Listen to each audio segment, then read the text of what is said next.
자, 일단 이제 첫 번째 경기 이제 아제르바이잔 대 이제 불가리아.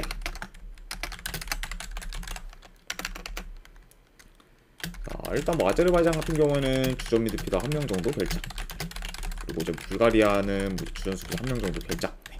이렇게 좀 간략하게나마 양 팀의 좀 결장에서 말씀드려봤고, 자, 일단 이제 아제르바이잔 같은 경우는 뭐 유로 예선 조별리그에서 4위로 탈락을 했지만, 그래도 이제 최근 스웨덴 상대로 좀 홈에서 3대0 대승을 거둔 적이 있을 만큼 고점이 좀 높은 모습을 보였습니다. 네.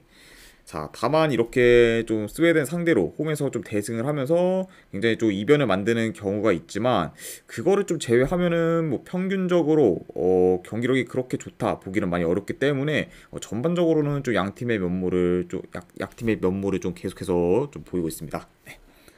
아이고 죄송합니다. 제가 좀 가래가 껴가지고 살짝 발음이 좀 뭉개질 수 있다는 뭐죠? 네, 양해 바랍니다. 네. 자, 아무튼 이런 좀 아제르바이잔이라 볼 수가 있고, 그리고 이제 불가리아 같은 경우에는 유로 예선 이제 조별리그에서 1승도 못했을 만큼 저조한 성적을 거두긴 했지만, 그래도 최근 경기에서 헝가리와 세르비아 상대로 무승부를 거두며 기대 이상의 좀 결과를 만들었어요. 네. 그렇죠. 그러니까 이제 조별리그가 이제 끝날 때쯤에 좋은 폼을 보이며 이변을 어느 정도 만들었던 그런 불가리아라고 볼 수 있네요. 네. 아무튼 이렇게 좀 양 팀의 유로 예선 조별리그에서의 그런 상황에 대해서 간략하게나마 좀 말씀드려봤습니다. 자, 일단은 뭐 경기 양상을 봤을 때 뭐 이거는 원정이라 해도 뭐 불가리아가 좀 더 점유율을 높게 가져갈 수 있다고 봐요.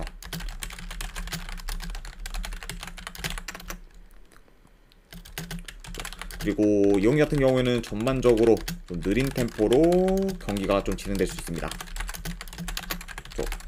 왜냐면은 이제 불가리아가 어느 정도 주도를 하는 경기는 좀 경기 템포가 다소 좀 느려지는 경우가 많기 때문에 이번 경기 역시 불가리아가 좀 더 뭐 점유율을 높게 가져간다고 하면은 경기 템포 역시 자연스럽게 좀 늘어지지 않을까 생각을 해봐요. 그렇죠? 그러니까 약간 좀 저득점 양상으로도 흘러갈 수 있는 경기다, 이렇게도 말씀드려봅니다. 자, 일단 뭐 아제르바이잔이 홈에서 경기를 좀 치르기 때문에 어느 정도 홈 이점이 있을 수는 있지만, 이제 전력이나 뭐 경기력에서는 불가리아에 좀 밀릴 수 있다고 보고, 그리고 피파 랭킹을 봤을 때도 불가리아와 다소 차이가 나기 때문에 이 경기 같은 경우에는 그래도 뭐 승패를 본다고 하면은 원정이라 해도 불가리아 사이드를 보는 게 조금 더 낫지 않나 한번 생각을 해봐요. 그래서 저는 요거는 불가리아가 역배를 받았기 때문에 승패를 본다고 하면은 요건 불가리아 프랜승 보도록 하고, 그리고 요거는 고배당으로는 저는 무승부 도전해보는 경기, 그리고 어느바는 이제 저득점 라인 언더사이드로 보도록 하겠습니다. 그래서 네, 승패를 본다고 하면 불가리아 프랜승, 그리고 고배당으로는 무승부 도전, 2.5 기준은 언더로 접근해 보도록 할게요.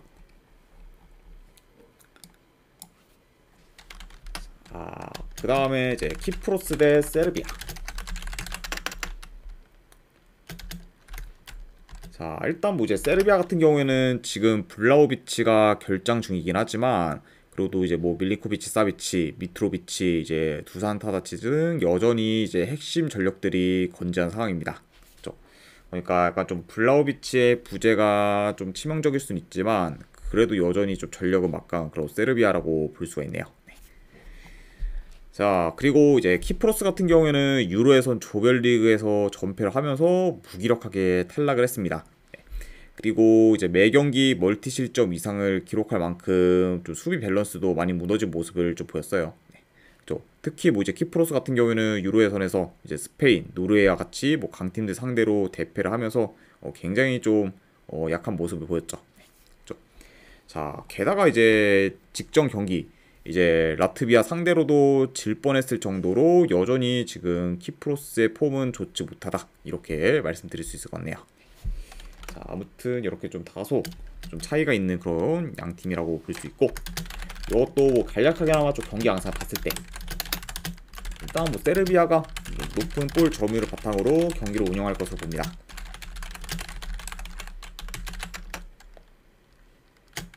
그리고 이제 세르비아 자체가 기본적으로 좀 공격 템포를 좀 끌어올리면서 어느 정도 좀 침투나 좀 컷백을 통해 좀 다양한 그런 좀 공격을 좀 시도하기 때문에, 이런 약간 좀 공격 패턴들로 키프로스의 수비를 어느 정도 공략하지 않을까 생각을 해봐요. 그러니까 뭐 전반적으로 뭐 세르비아가 좀 주도권을 가지면서 공격에서도 좀 우세한 모습을 보일 수 있다 이렇게 말씀드려보고, 그리고 이제 키프로스 같은 경우에는 롱볼 비중이 좀 크고 그리고 공격 전개가 전체적으로 많이 안 좋기 때문에 세르비아 상대로 공격에서 좀 다소 고전할 가능성이 있어 보입니다. 자, 아무튼 이렇게 좀 간략하게나마 경기 양상까지도 말씀드려봤네요. 자, 게다가 이제 키프로스 같은 경우에는 뭐 이제 유로 예선에서도 보여줬듯이 이제 기동성이 좋은 팀 상대로는 더더욱 지금 약한 면모를 보였기 때문에 기동성이 좋은 세르비아가 그래도 이번 경기는 무난히 좀 좋은 결과를 만들 수 있지 않을까 생각을 해봐요. 그래서 저는 이 경기 같은 경우에는 분석 결과를 봤을 때 그래도 승패를 본다고 하면은 세르비아 사이드 보도록 하겠습니다. 세르비아 승 보는 경기. 그리고 이거는 1엔드 기준 내 마인스까지도 보는 경기로 가져보도록 하고, 어느 바는 이거는 내 패스하도록 할게요. 그래서 세르비아 승의 마인스까지만 보도록 하겠습니다. 자, 그 다음에 이제 몬테네그로 대 이제 북마케도니아. 자, 이 경기는 이제 티르키에서 경기가 치러집니다. 그러다 보니까 양 팀한테는 이제 좀 원정에서 경기를 치른다 이렇게 좀 생각하시면 될 것 같아요. 자, 일단 몬테네그로 같은 경우는 뭐 주전 공격수 지금 2명 정도가 결장. 그리고 이제 북마케도니아는 지금 주전 미드필더 1명, 공격수 1명이 결장 중입니다. 자, 아무튼 이렇게 좀 양팀의 그런 결장 이슈에 대해서 간략하게나마 말씀드려봤고, 자, 일단 이 두 팀 다 각각 유로예선 조별리그 3, 4위를 기록하면서 본선 진출에 실패하며 이제 예상된 성적을 좀 거뒀습니다. 그러니까 뭐 전형적인 그런 좀 중위권 팀의 그런 면모를 보인 그런 양 팀이라고 좀 볼 수가 있죠. 그렇죠? 아무튼 뭐 두 팀 다 뭐 유로예선에서는 그냥 좀 그냥저냥한 평범한 성적을 거두면서 좀 자연스럽게 좀 탈락을 했다 이렇게 말씀드릴 수 있고, 자, 그리고 이제 이번 경기 같은 경우에는 중립구장에서 이제 티르키에서 경기가 치러지기 때문에 양 팀한테는 이제 원정 경기라 볼 수 있고, 이거 오늘대자님 반갑습니다. 네. 그리고 이제 두 팀 다 이제 원정 성적이 그렇게까지 뭐 좋은 편 아니에요. 네, 그렇죠. 다만 이제 뭐 몬테네그로 같은 경우에는 뭐 최근 벨라루스 상대로 뭐 원정에서 승리를 거두거나, 그리고 이제 불가리아 상대로도 이제 승리를 거두면서 나름 자기보다 비슷하거나 낮은 레벨의 팀들 상대로는 원정에서 괜찮은 성적을 거두고 있습니다. 그렇죠? 자, 반면에 이제 북마케도니아 같은 경우에는 최근 좀 2년 정도 봤을 때 지금 원정에서 몰타나 지브롤터와 같이 최약체 팀을 이긴 걸 제외하면은 원정에서 이긴 경기가 없을 만큼 지금 원정에서 크게 좀 힘을 못 쓰고 있어요.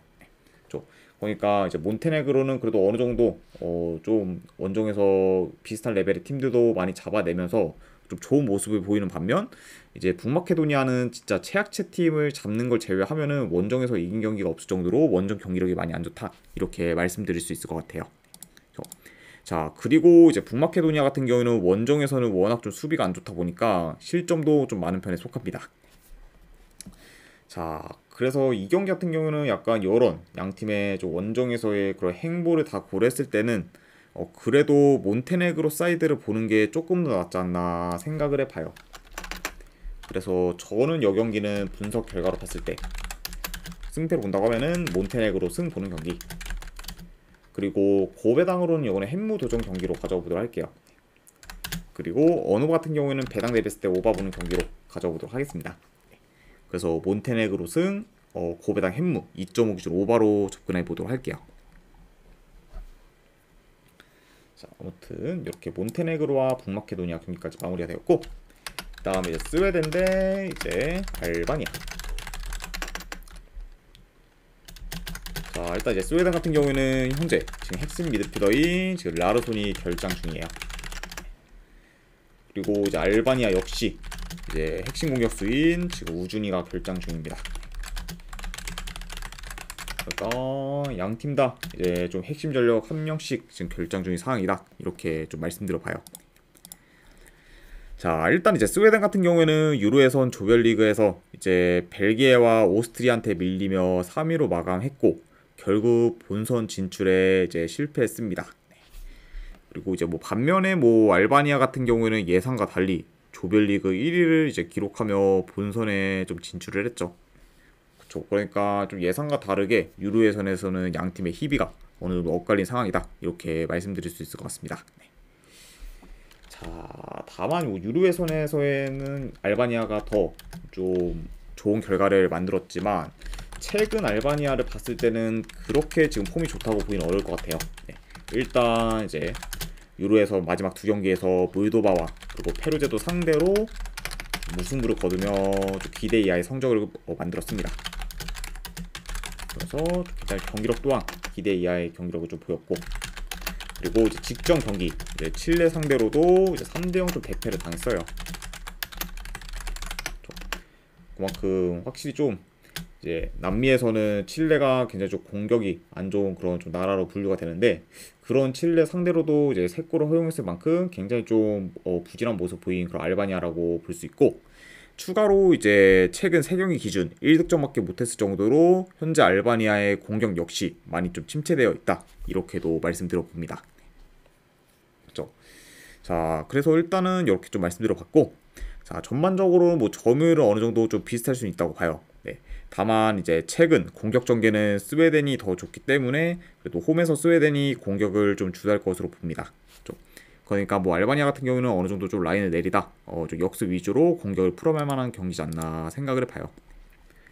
자, 아무튼 이렇게 좀 경기 흐름까지 말씀드려봤고, 일단 뭐 현재 지금 알바니아의 그런 좀 저조한 폼과 흐름을 고려하면은 그래도 이 경기는 뭐 스웨덴 사이드를 보는 게 조금 더 낫지 않나 한번 생각을 해봅니다.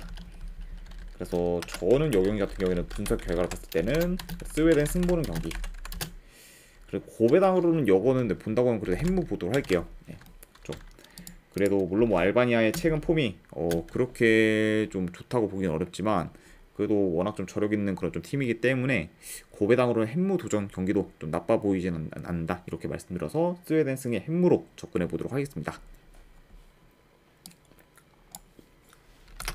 자, 그 다음에 이제 볼리비아 대 이제 안도라. 이 경기는 이제 알제리에서 경기가 치러집니다. 자, 일단 이제 볼리비아 같은 경우에는 직전 이제 친선 경기 이제 알제리 상대로 후반 막판에 실점을 하며 아쉽게 이제 역전패를 당했습니다. 네. 그러니까 뭐 이제 후반 뭐 70분 때만 하더라도 이제 볼리비아가 알제리 상대로 2대1로 리드했을 만큼 굉장히 좀 좋은 경기력을 보였는데 막판에 이제 수비가 많이 좀 흔들리면서 결국 3대2로 이제 역전패를 당했죠. 네. 자, 다만 뭐 이제 그 경기에서 뭐 볼리비아가 지긴 했지만 원정인데도 불구하고 알제리 상대로 이제 크게 밀리지 않았고, 그리고 이제 심지어 뭐 리드를 잡았던 구간도 있었을 만큼 굉장히 좀 좋은 모습을 좀 보였습니다. 네. 그러니까 뭐 이번 경기에서도 어느 정도 좀 그런 폼을 기대해볼 만한 그런 볼리비아라고 볼 수가 있고, 그리고 이제 안도라 같은 경우에는 직전 이제 친선 경기에서 남아공 상대로 이제 1대1 무승부를 거두며 기대 이상의 결과를 만들었습니다. 그러니까 뭐 이제 그 경기에서도 이른 시간에 이제 안도라가 선취골을 넣었긴 했지만 그 이후에는 남아공이 일방적으로 몰아붙이며 이제 무승부로 마무리가 되었죠. 그러니까 뭐 그 경기도 뭐 무승부가 나긴 했지만 안도라가 진짜 무승부 난 게 다행일 정도로 좀 많이 밀렸던 경기다라고 이제 말씀드릴 수 있을 것 같아요. 네.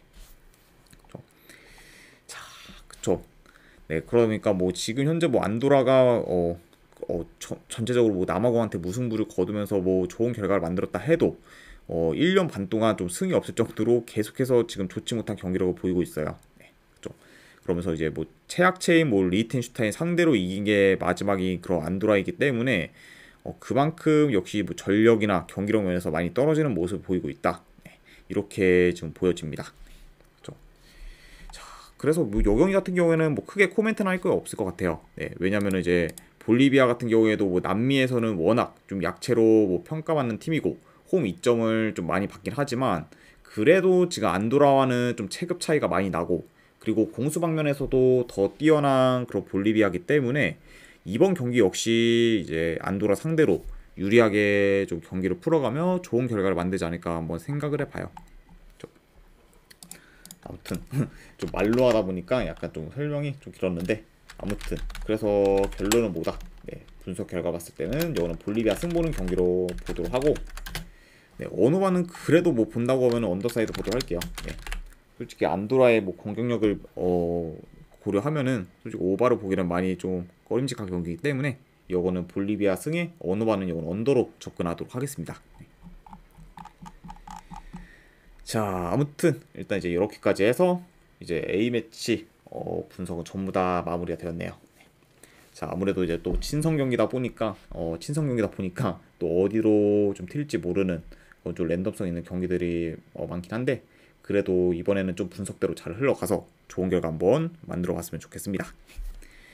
자, 아무튼 어느 정도 좀 분석이 괜찮다 생각되시는 분들은 추천이나 지긋찾기 한 번씩 눌러주시면 감사드리고, 그리고 궁금하신 사항 있으시면은 채팅으로 질문 주시면 바로 답변해 드리도록 할게요. 자, 아무튼 오늘도 이제 끝까지 분석 방송 봐주신 분들 대단히 감사드립니다. 감사합니다.